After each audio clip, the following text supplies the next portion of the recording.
প্রধানমন্ত্রীকে এমনভাবে ক্ষমতায়ন করা হয়েছে যার ভিতর দিয়ে সাংবিধানিক প্রক্রিয়াতে একজন প্রধানমন্ত্রী এই দেশের স্বৈরাচারী হয়ে ওঠার সুযোগটা পায়। বাংলাদেশে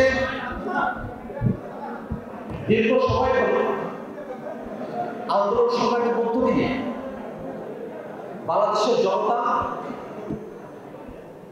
2024 সালের 5ই আগস্ট নতুনভাবে তারা মুক্তির দিশা পেয়েছে।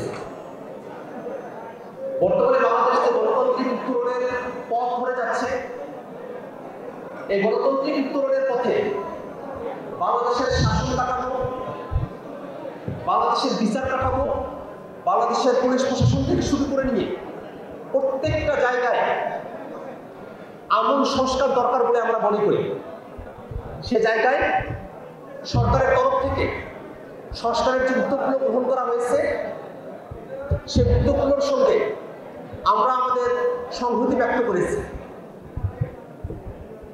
বাংলাদেশে যে গণহত্যা সংঘটিত হয়েছে সে গণহত্যার বিচার বর্তমানে সব থেকে কাঙ্ক্ষিত বিষয়।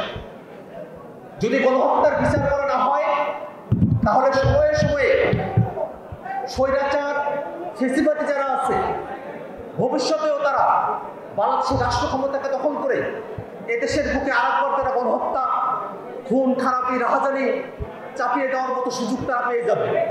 অর্থাৎ বাংলাদেশকে যদি নিরাপদ করতে হয় তাহলে অবশ্যই 24-এর আন্দোলনে যারা গণহত্যা চালিয়েছে সে আওয়ামী লীগ এবং তাদের দোষর ব্যক্তি হিসেবে এবং দল হিসেবে তাদের বিচার নিশ্চিত করতে হবে।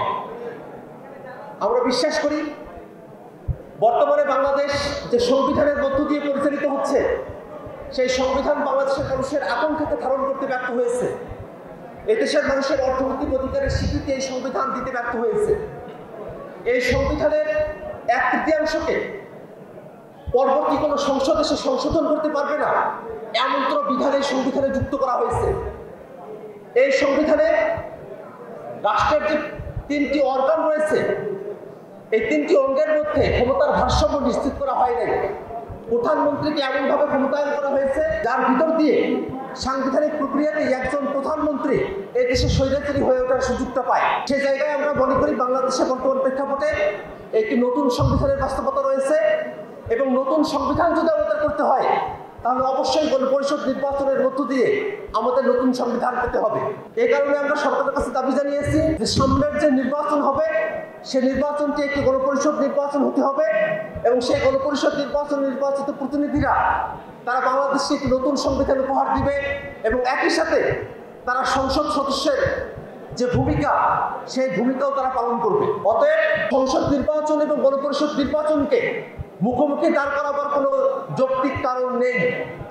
গণপরিষদ নির্বাচিত প্রতিনিধিরাই সংবিধান প্রণয়ন এবং সংসদ সদস্যের কাজ একসঙ্গে তারা যৌথভাবে তারা সম্পন্ন করতে পারবেন।